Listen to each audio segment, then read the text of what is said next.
Isaiah 42 from verse 18. Hear ye deaf, and look ye blind, that he may see.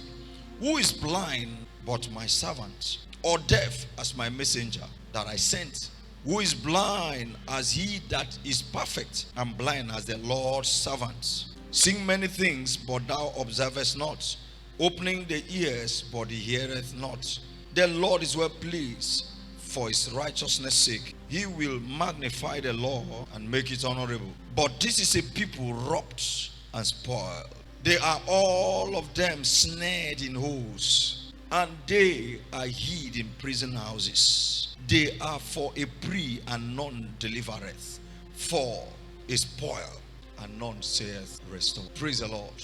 This is a graphic picture of spiritual blindness and deafness.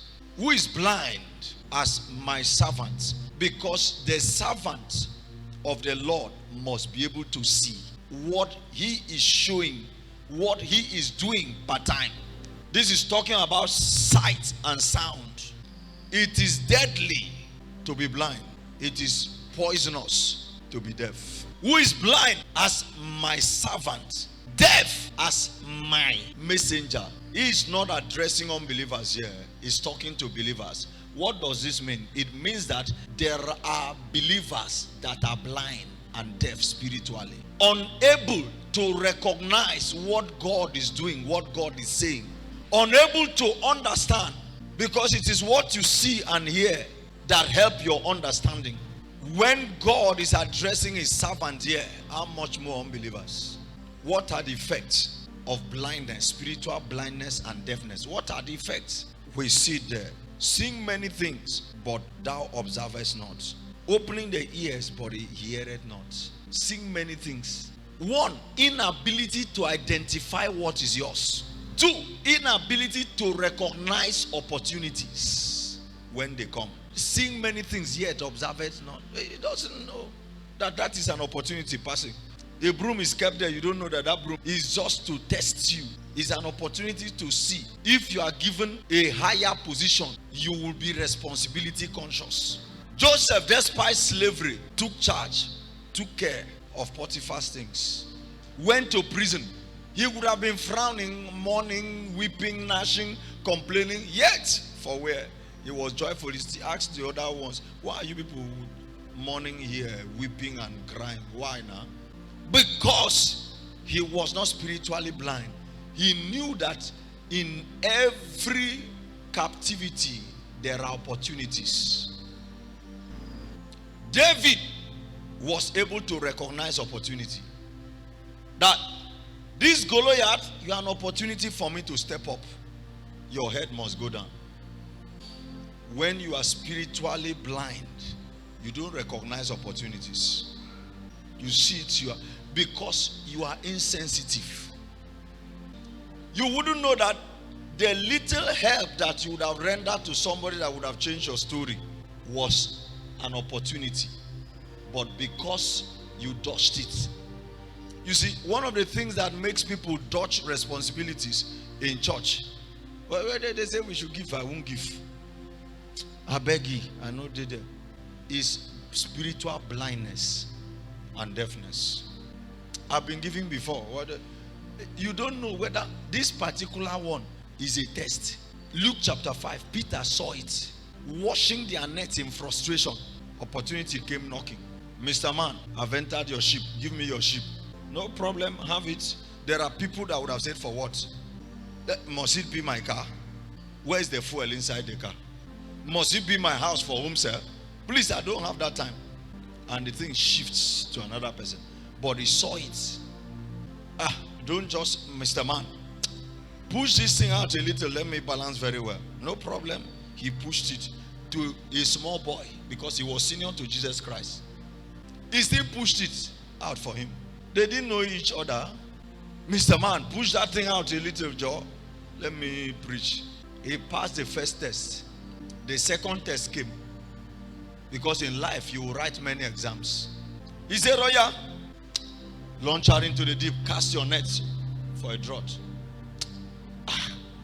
Master, we have toiled all night, nevertheless. Anyway, you see, Several instructions will be coming from the altar, from the man of God. Sometimes it doesn't look like it.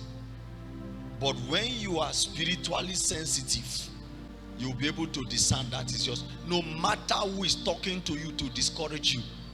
In fact, when somebody comes to you, slap the person. There's a senior man in Living Faith that there's nothing that man didn't say to discourage me, to disconnect me. He said, you mean I heard you've been sewing cars? You sell it, they use it for the work. Your name is not Oyedepo. Be careful. Go and use it and build wealth for your family. This ministry, you finish and go. Nobody, no matter what I said, the Lord rebuke you, Satan. The man said, you said what? I said, the Lord rebuke you, Satan. Get thee behind me. I told him, I said, I'm not working for Oyedepo. I'm not serving Oyedepo. I'm serving God. Get out of my way. Don't block my blessing. Who am I? Who was I when I came in here? And God has changed my story. 23 cars I sold as a seed before I left Living Faith for the work. Now I'm in Exceeding Grace and Glory Ministry. You see, when you refuse to see, when you are blind and deaf, you think that is somebody you are serving. You must serve somebody. That's the person God has sent you to. That you are serving God. You are not serving man. He may be a small boy. I served an evangelist that I'm far senior to when I was in youth service. I served him, Evangelist Joseph. I was washing his clothes for him. I was a copper. He wasn't a graduate in the first place. He wasn't my age. I was older than him. At least I know I was older than him. Not less than 5 years age difference. Yet I was still serving him. Opportunity. Listen to me. When you are serving God with all zeal and zest, and the devil knows that you are on the right track, he will send people your way. Sometimes the people he sends your way are people you will believe in so much to discourage you, to disconnect you. And you will see that the moment you disconnect and you follow them, you begin to experience dryness. There's a grace that lifts away from you. Why? Insensitivity. Because of blindness, because of deafness. What else do you experience? You are robbed. You are robbed by spiritual robbers. You are robbed. What else do you experience? You are spoiled. This is a people robbed and spoiled. What else? Captivity. See, they are all snared in holes. That's obscurity and captivity. They are all in prison houses. Nobody to rescue them. That's what spiritual blindness does. And deafness. That is why you must war against it. War against spiritual deafness. One of the greatest assets of anybody on earth is sight and sound. Spiritual sight. Spiritual sound. Your ability to see into the spirit. Your ability to hear. It makes you your own prophet. You don't look for prophets. Why you run after them is because they are hearing on your behalf. They are hearing for you. So they charge you. And whatsoever they charge you, you have to pay if you are interested in that testimony. Simple. I was standing out there. A woman was passing. She passed. Got to this place. Turned back, came in. She said, you look like the one on that. I said, on what? He said, that banner there. I said, which one? Let's go and see. So I followed her to the gate. She said, this one. I said, me, I don't know. I looked at myself. I did like this. I looked at the picture. I looked at myself. I cleaned my face. She said, are you not the one? I said, I don't know. He said, no, you are the one. And I said, it's my twin brother. He's up there. You want to see him? She said, yes. Why do you want to see him before I take you there? She said, I've heard so much about him. But when I saw you, I thought you were the one. I said, okay, let's go up now so that you go and see him. She said, please, take me to him. Just to see her seriousness. While we're climbing upstairs, I told her, come back, man. So she came and stood. I looked at her. And I said to her, you are looking for fruit of the womb. Your first husband left you. You remarried. The second one left you again because you had no child. She fell down there. I was the one trying to help carry her. I said, listen to me, madam.